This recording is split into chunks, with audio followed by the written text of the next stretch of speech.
Really great conversation, and just want to remind our audience and folks who are tuning in live or maybe tuning in later that you're going to be hearing a lot more about each of these artists next week as we begin part 2 of the Radical Imagination Virtual Festival, where we share short films on each of the artists and their work. So this is just a teaser. This is just a little bit of insight into their hearts and minds of these phenomenal people. And and on that note, I'm sure a lot of people are probably eager to hear more and to learn more and know where they can access your work, your website, so maybe we can go around really quick, and if you all could tell us just before we close out, what's in store for you? What's next for you? How can we support your work? What are you creating right now? What can we look forward to? Yeah, all the things. And then, lastly, just make sure, and if you can, let us know how folks can follow your work. If there's a website, Instagram, anything like that, we'd love to share that with our audience. We have some people asking right now, how can we learn more? So we'll just go. How about we go start from the back? We'll go with Ryan, and then we'll go back around. So what's coming up for you, and how could folks support your work? I just got my WGA card a couple days ago, so I'm part of the Writers Guild now. So I guess if you're a big Hollywood producer that's watching this, that's the best way to support me. All the photography that I do, I put on my Instagram for free consumption. I'm only making like 10-foot pieces as prints. So I guess if you're a museum, you can buy some. Otherwise, just, I don't know, screenshot my Instagram and print you something off your bubble jet at home. I'm on Instagram just as Redcorn. Thanks, Ryan. So, yeah. Awesome. Thank you so much. We'll go to Marianne next.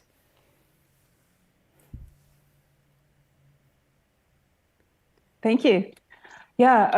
Basically the seeds I planted, I have to keep watering them. This whole process of repatriation has led in a direction of wanting to create a governance institute and to then engage with the institutions who hold our collections to start to look at returning those things to us and reworking what those relationships are. And I was fortunate enough over the course of the year to work on a grant proposal for that. And we did receive monies to kind of initiate that process, though I know it's only the beginning. And my hope is that in recentering our home community, that we will also start to see the return of our young people back to our home community, because we're currently down to 65, 70 members at home out of our entire nation. The rest of our nation lives off reserve. And so that connection to land, these stories, everything, like young people are interested in our culture, but I really want to work towards the understanding that if you're interested in our culture, it all relates back to community and to land. And so we want to recreate our community as their center. So part of that too is making some of these stories and returning, I'm in the process of making some of these stories into plays so that we can stage those plays in community to help relearn what these stories are, and also to continue to carve the masks and objects that relate to these stories so that the community actually has possession of those, because the majority of our current cultural production is mostly for galleries outside of our communities. So it's a big pathway forward, but it has tremendous potential and can be really exciting. And really, it's about the revival of our home community as the center of our universe. And I have a terrible website that I just don't maintain because I'm so busy. But if people try and contact me on it, they can get a hold of me. So I'm also really interested in having further conversations around decolonizing institutional relationships around museum objects and intellectual property. So if anybody's interested in that discussion, please feel free to reach out to me, and I'll leave it at that. Thank you so much, Marianne. Yeah, reach out to Marianne. The conversation she's able to to provide in many of those spaces, I think is really critical and needed. All right, we'll go to Kara next. Kara, what's coming up for you, and how can viewers and audiences, our audience and supporters, support your work? Thank you. I have a website. It's Kara Romero Photography, and you can just find me that way, all the way across the World Wide Web. I have an Instagram and a Facebook.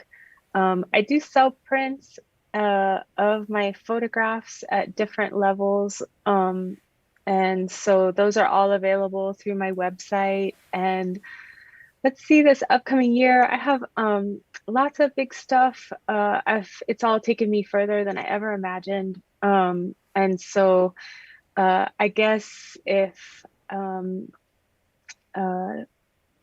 let's see, I have a series that I'm really excited about. I'm hoping that it's at least halfway done by Indian Market in Santa Fe next year. So if you're here in Santa Fe for Indian Market, come see me here in Santa Fe and come see the new work. It is a response to being included in American collections and American history for the first time. So it's kind of like a real reclamation of Native American history and some, I think they call them era specific pieces where we were absent. So it's about place and presence and absence and Americana. And I'm having fun with that series. And then if you want to work with me, I like to work with people that want to be photographed. And if that's something that interests you, or you want me to come out to your community, I would love to be of service and give back in that way. So I think those are the ways that I would love to just continue to do this and make more photographs. Awesome. Thank you so much, Kara. Really great to be in your presence again. All right, and last but not least, Isaac, what's coming up for you? What's in your future of your work, and how can folks follow and support your work? Thank you very much. First off, I just want to thank everybody, the panelists, and all of you do just such beautiful work, and it's such a great honor. And I just want to thank you for sharing this time with all of us today. My plan is to go deep into the forest. I'm going to go to Manadosh Kaming, and I'm going to go there and I'm going to try to find some medicine. And it's a very powerful place. And I want to go there and see if I can bring some of that back. Because when I come back, I want to go on a little road trip, and I want to travel around and do my storytelling. But I want to and try to encourage our people to protect the lands and waters. And so to support my work, I guess, is put some tobacco out for me. Make an offering. This place is a very special place. And there's a lot of spirits that live there. And and I feel like if I can just go there, it's a long ways from here. It's far away. But if I can just get there, I know I can come back with something. And then I plan on going on a big tour, probably across North America, and to engage people into a revolution to protect our lands. And even if I could just be a small part in convincing, even if I convince one person to just do something, then that medicine will work. So you can just put tobacco out for this, and that's probably the best way to help. And for the other panelists, I just want to say something too, is that I know all of your work, and you're just extraordinary people, and you do extraordinary things. And Sarah, you as well, by facilitating this, you've all brought great medicine to the world. And I just can't stress enough, just keep doing what you're doing, because it's making such a big difference. And like all my grandkids and my kids, the world is better because of you. And so I just want to thank you very much. And so with that, I'll just say, Bama pig wam min minwan naho. Miigwech. Thank you. Well, thank you, Isaac. Yeah, and thanks to all of you. My sentiments exactly, Isaac. I think just sitting in your presence, I feel wiser and like a better human being and inspired. And I know our audience and Indian Collective feels the same way, just utterly honored to even be able to intersect your paths, even for a short time frame in your lives, while you are already doing phenomenal and critical and important work, and you'll continue to go do that. So we're just a tiny dot in the journey of your life, and it's just really been an honor. And you've made our work better, you've made our organization better, you've made our team members as individuals better, and we're going to continue to learn a lot from you. And just can't wait to see what each of you do next. And I just wish you all the best. Thanks so much, Ryan, Kara, Marianne, and Isaac. And reminder to our viewers that we'll be seeing more of all of them next week in part 2, where we have our mini film fest, where we get to see short films highlighting all of their work. So thanks so much, you all, and we'll see you soon. Take care.